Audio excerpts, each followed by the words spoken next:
Ustedes pudieron estudiar en la lección anterior los contenidos relacionados con el orden existente en el mundo, sobre todo a partir de los años 90.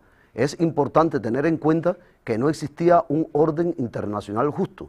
Hoy comenzamos una nueva lección.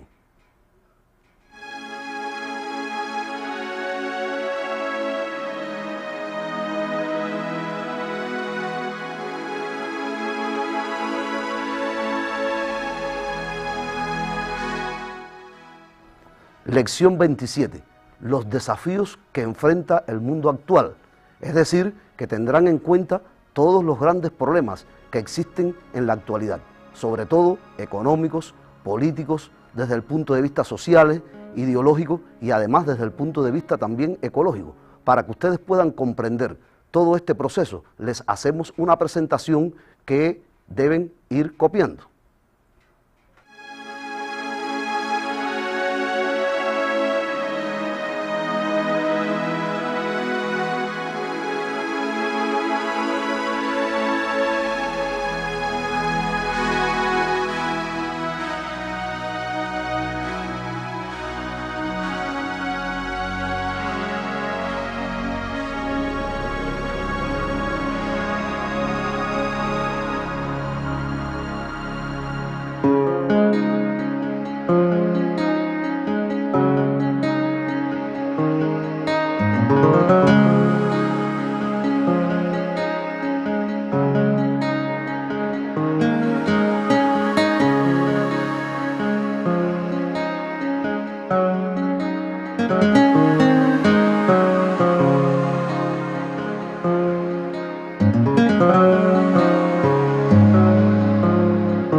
Etapa actual. Este es un periodo turbulento, convulso, de grandes cambios. Eso evidencia la complejidad de la etapa histórica actual, donde existen conflictos a escala regional, pero también una globalización paralela del crimen organizado y del terrorismo. De estos existen muchos ejemplos que vamos a tratar con posterioridad, pero lo que sí está claro es que este mismo orden que habíamos analizado con anterioridad, desigual, ha llevado a todos estos problemas significativos.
Secuelas negativas del proceso de globalización. Ustedes conocen perfectamente que la globalización tuvo una etapa importante en las consecuencias de los grandes viajes de descubrimiento geográfico y que esto se fue haciendo cada vez superior hasta llegar a una globalización basada en un capital transnacional. Esto ha llevado a un abismo muy grande entre el norte y el sur, un norte cada vez más desarrollado y un sur cada vez más subdesarrollados. Y este abismo se ha expresado tanto en el plano tecnológico, financiero, económico, militar, etcétera, ha abarcado diversos aspectos. Pero en este periodo también se han desarrollado fundamentalismos e integrismos religiosos.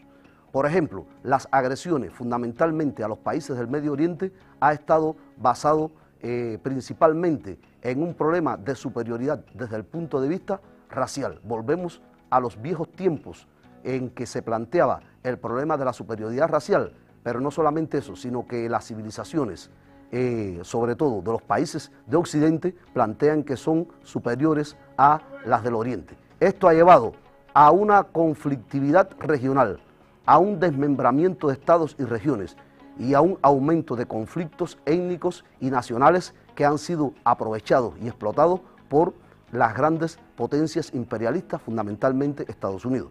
Esto, por ejemplo, se ha puesto de manifiesto en el caso de Afganistán, también en el caso de Irak, a pesar de que han sido países ocupados, no han podido ser completamente dominados y las acciones de resistencia están a la orden del día. Estos son elementos clave, pero además han aumentado la impopularidad también de estas agresiones y de las potencias que han agredido a estos países. Pero tenemos un caso importante y es el caso de Colombia. Ahora les hacemos una presentación para que ustedes puedan comprender qué es lo que está ocurriendo allí. Indudablemente ustedes deben copiar también esta información.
En Colombia, durante los años 90, se desarrolló el Plan Colombia, pero que aún continúa. El gobierno de Clinton inundó con armas e instructores militares el país. El plan pretende darle a los militares 1.600 millones de dólares. El pretexto es la guerra contra las drogas. Las causas, exterminar las guerrillas y dominar aún más el país.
Los paramilitares, al igual que los militares, están metidos profundamente en el narcotráfico y la guerra no se dirige contra ellos. La guerra se dirige contra comunidades campesinas que se han vuelto parte de las regiones dominadas por las Fuerzas Armadas Revolucionarias de Colombia. Quiere decir que allí existe una situación muy compleja y el imperialismo norteamericano ha utilizado ampliamente toda su experiencia en esta lucha antiguerrillera y además de eso, como se puede apreciar, los paramilitares también han exterminado una parte importante de los campesinos. Otros conflictos de gran significación son, por ejemplo, el de Yugoslavia, que en el año 1999 fue ocupado por fuerzas de la OTAN y al final Milosevic tuvo que rendirse ante las tropas de esta organización. Pero otro conflicto grave es el de Chechenia, una región importante de Rusia y que está relacionado también con problemas de terrorismo y además de carácter religioso. Y también existen problemas de larga data, como por ejemplo el de Palestina, donde se funden también problemas religiosos, problemas que vienen desde la fundación del Estado de Israel luego de la Segunda Guerra Mundial. Esto es importante para comprender la complejidad del mundo actual. Pero bueno, ¿qué estará pasando en África? Vamos a darles a ustedes o a poner a disposición una presentación sobre los conflictos existentes en el continente negro.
Bueno, ahí tienen, África.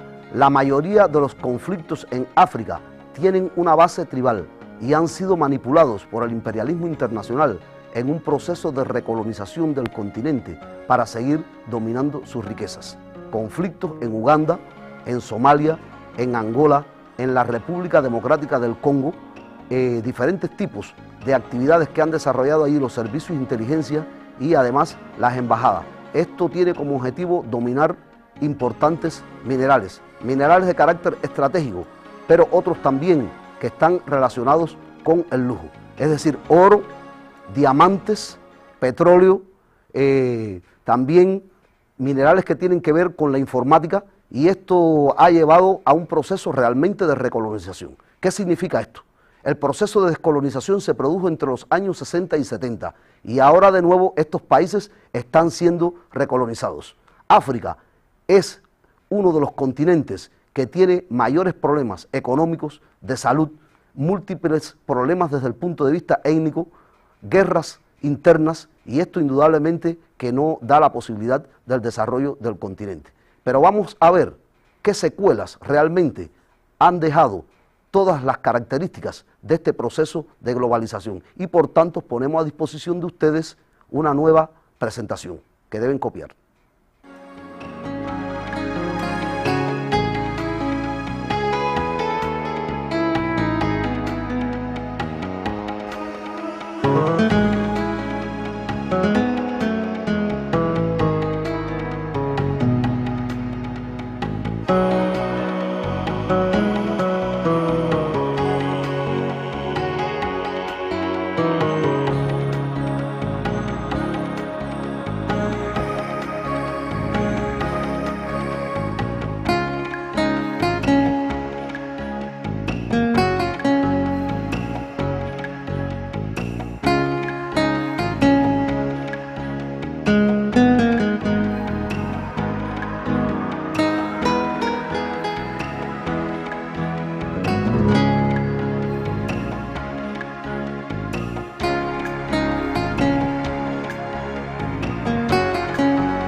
Secuelas negativas del proceso de globalización neoliberal. Ahí tenemos en pantalla Rebelión de Chiapas, que es un ejemplo de la manifestación más reciente de la polarización social del mundo, acelerada por el Tratado de Libre Comercio. Esta rebelión de Chiapas tiene raíces muy profundas, es decir, que una población fundamentalmente indígena expoliada durante muchos años ha decidido realizar un levantamiento, pero la rebelión es más compleja aún, porque no solamente incluye a los indígenas, sino a otros sectores importantes de la sociedad mexicana y por tanto sus raíces están aquí, pero sus ramificaciones tienen incluso hasta contacto con otros sectores de carácter internacional. ¿Por qué es un ejemplo de la manifestación más reciente de la polarización social del mundo? La polarización queda bien clara de que en un lado se están acumulando enormes riquezas, es decir, el capital, y en el otro lado el trabajo y la pobreza. Y esta es una de las regiones más pobres o de las provincias más pobres de México.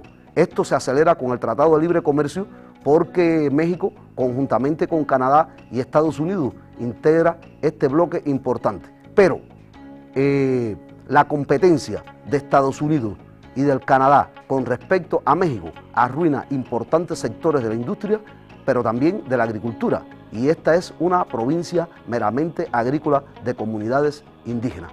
Por tanto, esta es una manifestación de esa problemática, es una secuela realmente negativa que se da aquí, pero se puede dar también en cualquier otro lugar del mundo donde los productos de los países desarrollados compiten con los de las naciones subdesarrolladas.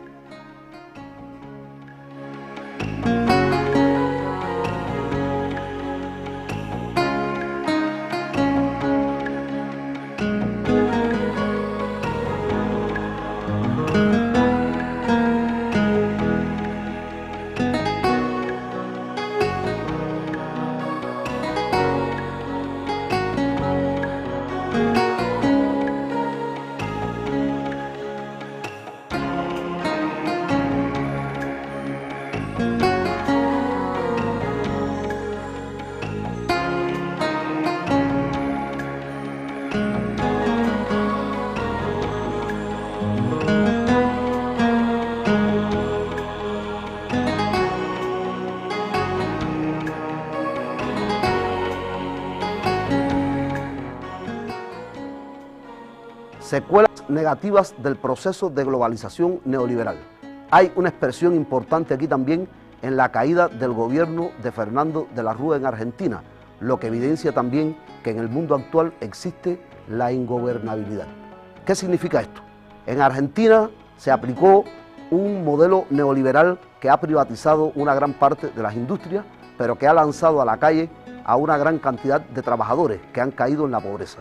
La clase media existente en Argentina, que era una clase media fuerte, también se ha arruinado y ha perdido todo el estatus de vida que tenía. Pero también los campesinos se han visto afectados. Esto llevó a una sublevación espontánea del pueblo que hizo caer al gobierno de Fernando de la Rúa. Este gobierno había aplicado también lo que se llamaba el corralito financiero, es decir, no se podía sacar el dinero depositado en los bancos. Esto hizo aún más pobre al pueblo de Argentina y llevó a la caída de este gobierno.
Ahí pueden apreciar ustedes que la explotación transnacional es otra importante manifestación de todo este problema de una globalización de carácter neoliberal, que ha impactado en diversos continentes y en varios países.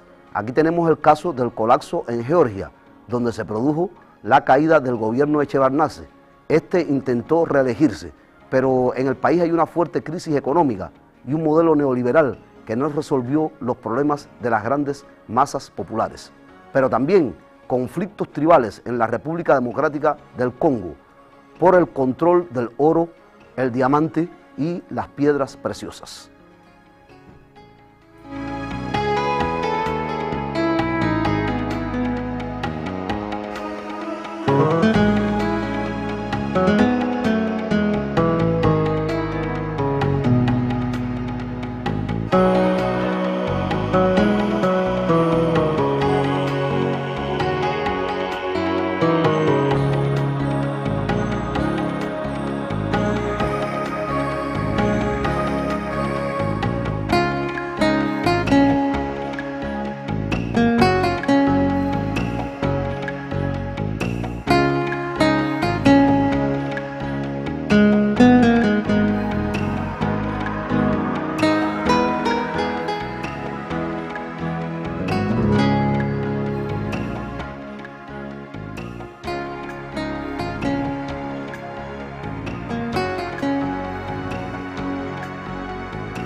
Ahí pueden apreciar ustedes que en esta situación de la República Democrática del Congo existió una guerra local que condujo al exterminio de la población en aldeas de la región de Bunia, una región rica en los minerales que precisamos anteriormente, diamantes, etc. Pero además de un mineral importante, el coltán. Este mineral lo quieren controlar las transnacionales porque sirve para preparar desde el punto de vista industrial elementos de la informática y de la telefonía. Y esto evidencia cómo África es cada vez más desgarrada por las transnacionales y además por todos los problemas de las guerras étnicas. Pero un elemento clave de todo este proceso que estamos analizando es el abismo existente entre el norte cada vez más desarrollado y el sur cada vez más subdesarrollado. Por tanto, ponemos a disposición de ustedes una presentación para que las copien.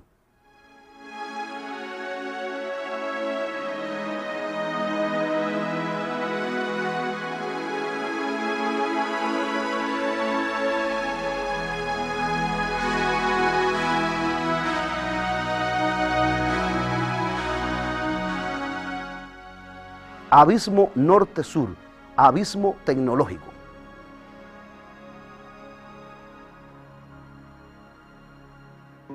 Aquí pueden ir apreciando ustedes en el mapa el desarrollo del norte, cada vez más industrializado, y las pobrezas del sur, la destrucción de su medio ambiente. Estas son algunas de las manifestaciones de las grandes diferencias que existen en la actualidad entre estas dos regiones.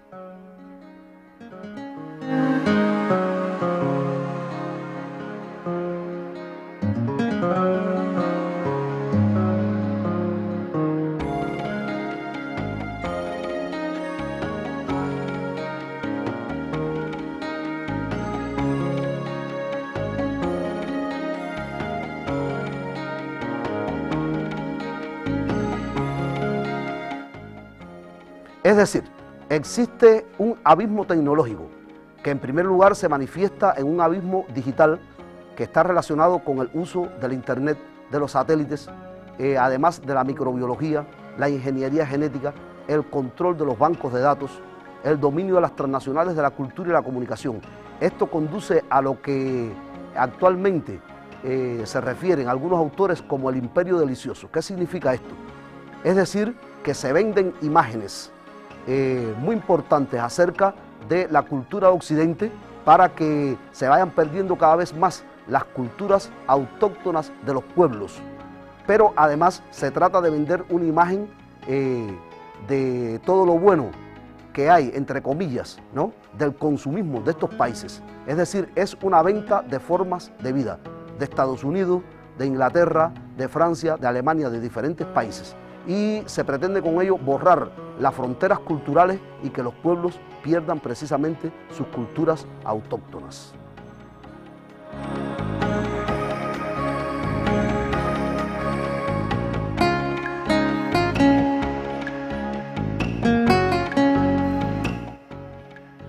Pero además, otra innovación importante de la televisión es la utilización del cable, es decir, que es otro elemento que evidencia este abismo entre estos países.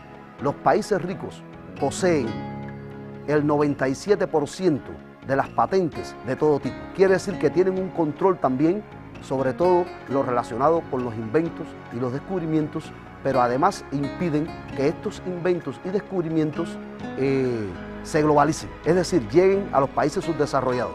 Y esto es también una diferencia marcada en este sentido.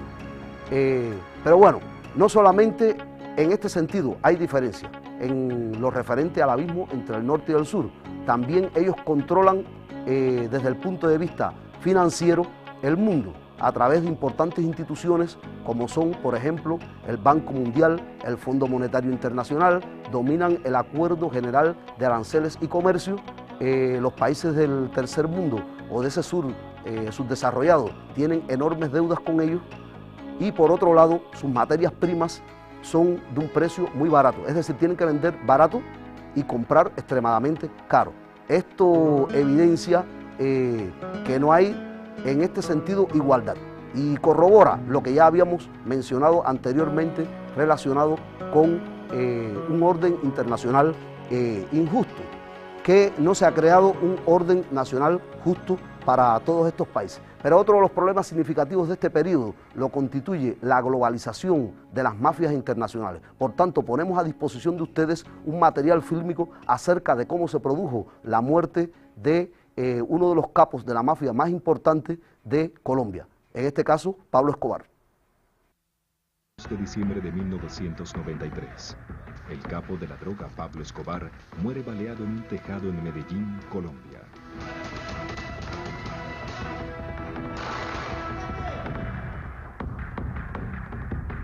Javier, they just killed Escobar. Like, what? They just killed him in Medellin. It's all over the press. So, I mean, I was happy. I was elated. I became ecstatic. I ran around our office space, you know, saying, hey, Pablo's dead. Immediately, I traveled to the location with DEA agent Steve Murphy. I was given the opportunity to go down on the roof to view the body, to visually confirm that it was Escobar. And he climbed to the rooftop and began taking pictures. Members of the search block posing around the body with rifles like big game hunters. Murphy then gave the camera to the search block and they took pictures of him posing with Escobar's body. La fotografía de un agente estadounidense posando al lado del cadáver causó revuelo en Colombia, donde muchos ignoraban que los estadounidenses habían participado en la cacería. It is true that we Americans provided a lot of assistance to the Colombians. We certainly did that. But in the last analysis, the success was Colombia's. It was a Colombian operation from start to finish. Colonel Martinez, Colonel Aguilar, those guys are truly great heroes in Colombia history. Yo creo que I believe I have performed a great service to my country. At the end, I considered a victory for the world. Si bien no había duda de que Pablo era un hombre marcado para morir, cómo murió sigue siendo objeto de conjeturas. The official version of Pablo's death is that he came running out from that wall across the rooftop with a gun in each hand, you know, screaming at the police and swearing at them as they gunned him down. El tiro de la pistola. The shot from my gun was the one that perforated his heart. And the one from the R-15 went through one of his ears and came out through the other ear. That is why we were able to end the story of Pablo Escobar. It may be true, but Pablo's usual modus operandi in these circumstances was not to stand and fight, but to flee. And so it seems more likely to me that Pablo, hearing the door being broken down in his house, would have tried to jump out the back window and run away. What makes sense to me is that Pablo was trying to run away across the rooftop when he was hit. He was shot 3 times. One of the bullets hit him in the leg, one of them hit him in the torso, and the third went right in his right ear. It's definite that the bullet that went in his right ear killed him.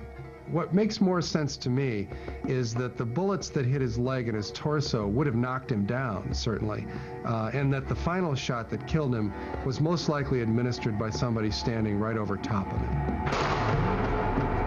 I would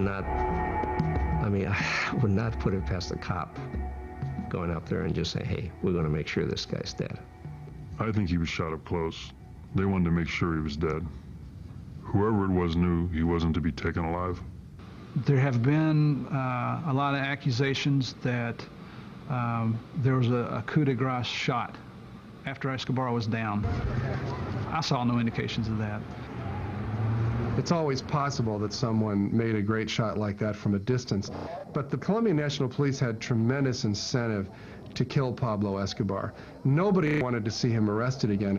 And besides that, Escobar, in the course of this manhunt, had killed scores of the policemen who were searching for him. So there was a tremendous amount of anger and hatred in these men searching for him. So it makes more sense to me that Escobar was knocked down by a few bullets from a distance and that he was finally killed with a coup de grace.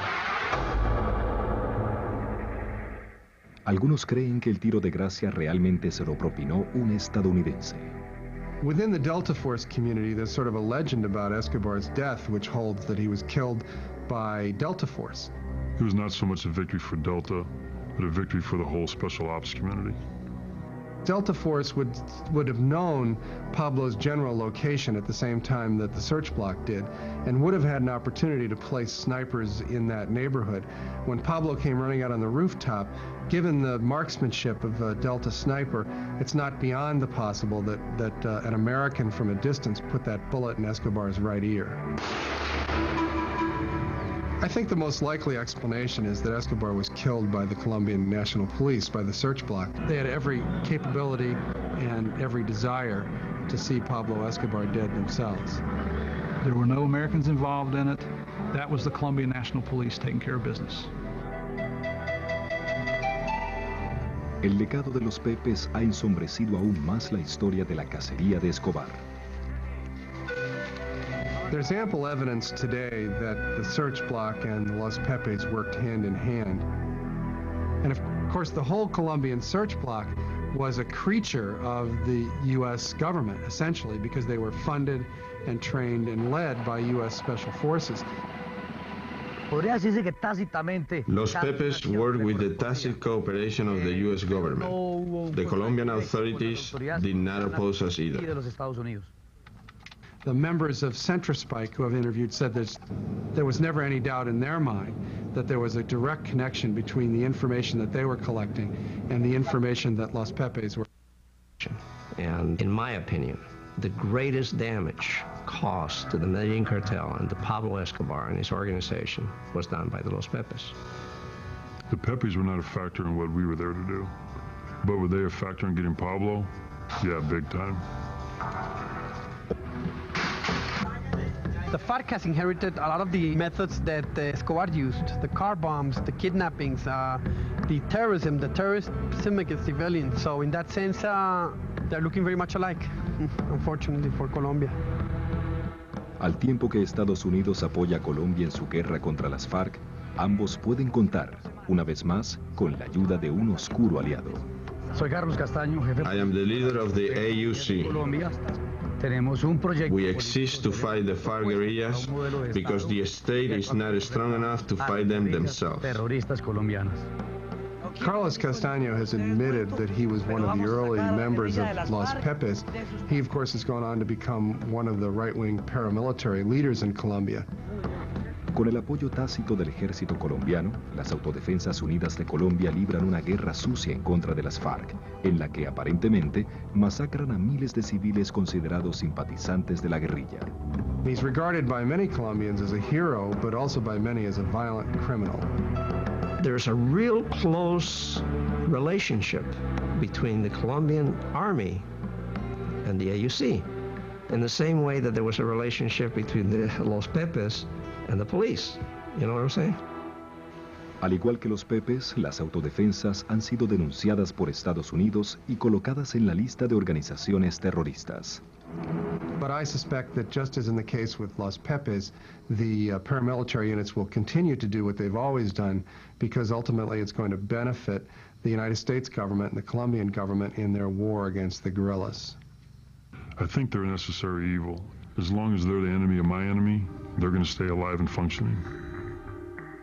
Mientras Colombia y Estados Unidos unen fuerzas para luchar contra los peores enemigos que hayan enfrentado, los Pepes ejemplifican a la perfección el dilema de las guerras modernas discrecionales.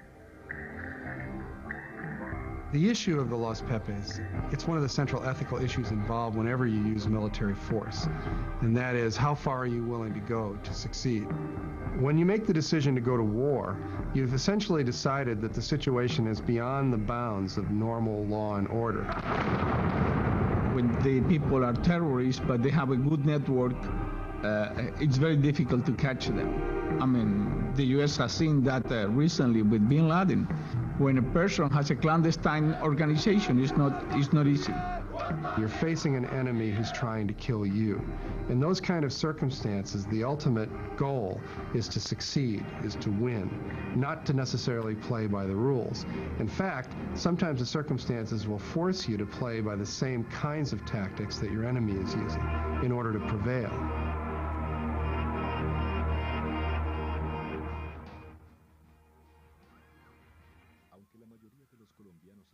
Con él la mayor parte de sus vidas, los estadounidenses apenas están conociendo la realidad del terrorismo. I think that Americans have to steel themselves to the reality of war, that if you're going to war, you have to face up to the ugly facts about what war is.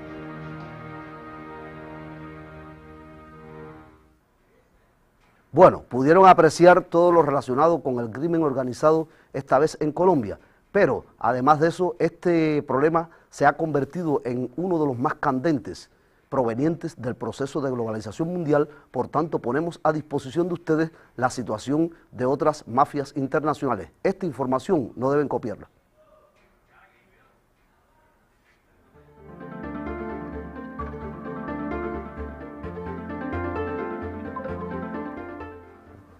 Surgimiento de mafias vinculadas al narcotráfico y conflictos étnicos.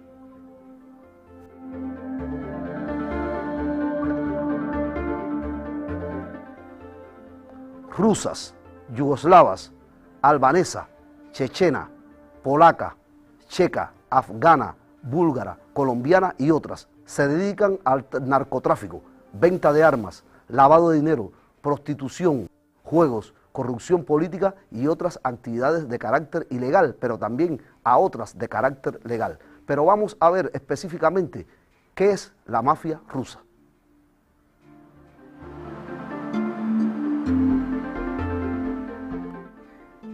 La mafia rusa es una mezcla de KGB. KGB quiere decir Comisión de Seguridad del Estado y se dedica a problemas fundamentalmente de inteligencia. Y es también una organización del crimen organizado. Es la mafia de más alto nivel cultural del mundo. Está fuertemente imbricada en la economía y la sociedad de diferentes países europeos a partir del mismo país de donde proceden.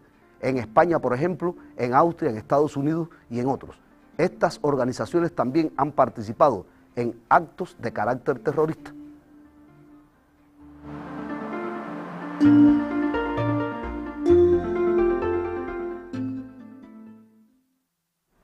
Por tanto, han podido apreciar los grandes problemas de la globalización, que implican de carácter criminal, económico, políticos, ideológicos, de carácter de confesión también religiosa, étnico y conflictos de carácter regional. Ahora ponemos a disposición de ustedes una presentación sobre el autoestudio que deben realizar de esta lección.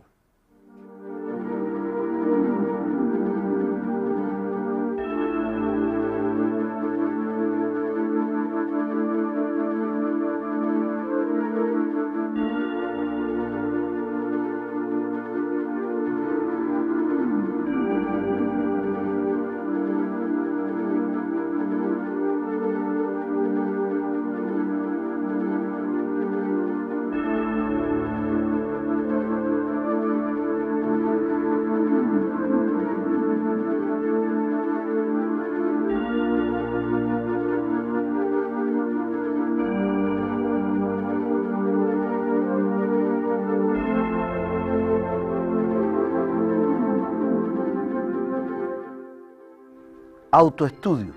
Describa los principales desafíos que enfrenta el mundo actual.